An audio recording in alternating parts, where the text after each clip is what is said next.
Hello. In the traditional motion picture story, the villains are usually defeated. The ending is a happy one.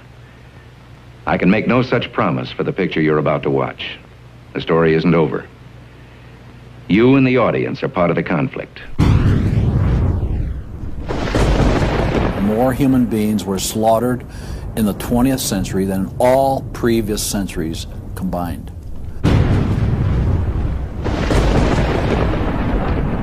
We're talking a congressional record, 135 million dead. Their entire purpose was to detach our culture from any moral anchors whatsoever. You look at the changes in America since 1960, perhaps.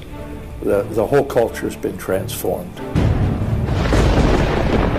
They're coming out of the belief that the village should raise the child.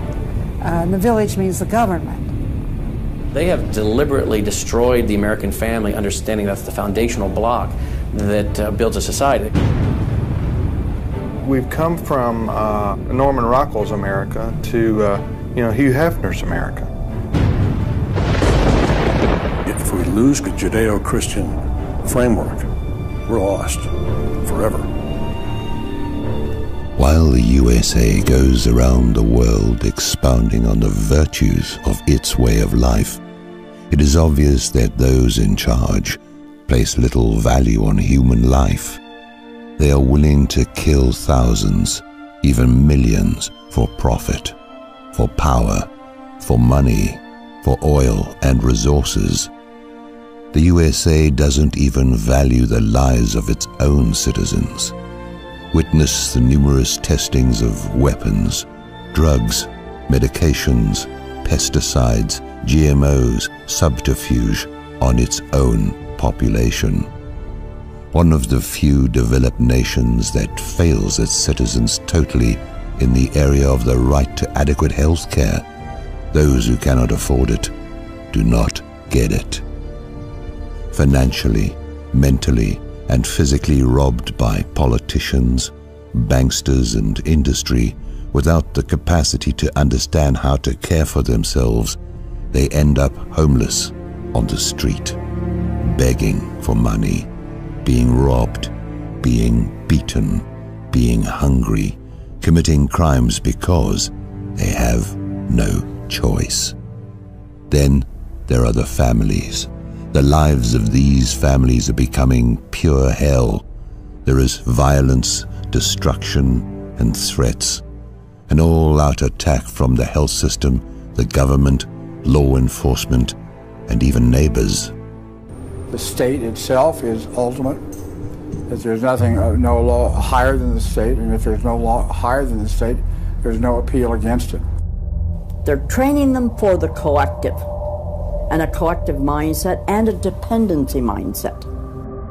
And it seems that they, again, want to have people be uneducated, so then they do become wards of the state. They're dependent on the government to provide everything for them. So, meet the mentally ill of the USA and the victims of the many who go without being cared for. Meet the disposable people.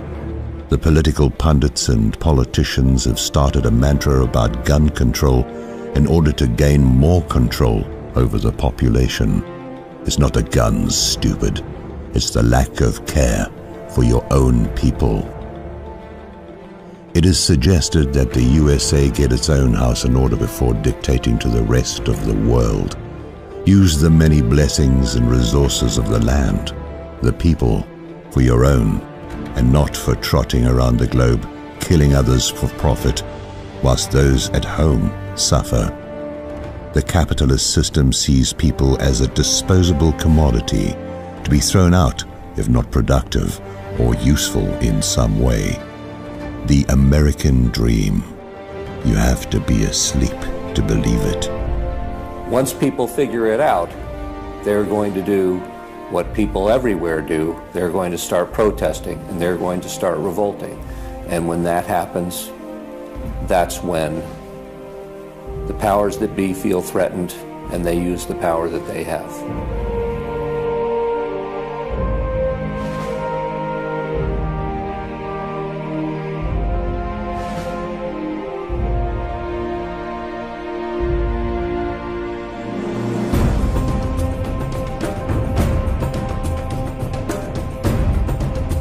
Meet the USA's disposable people. Oil-soaked and fracked, food poisoned, inoculated by tainted vaccines, Fukushima radiation, trapped by mainstream media propaganda,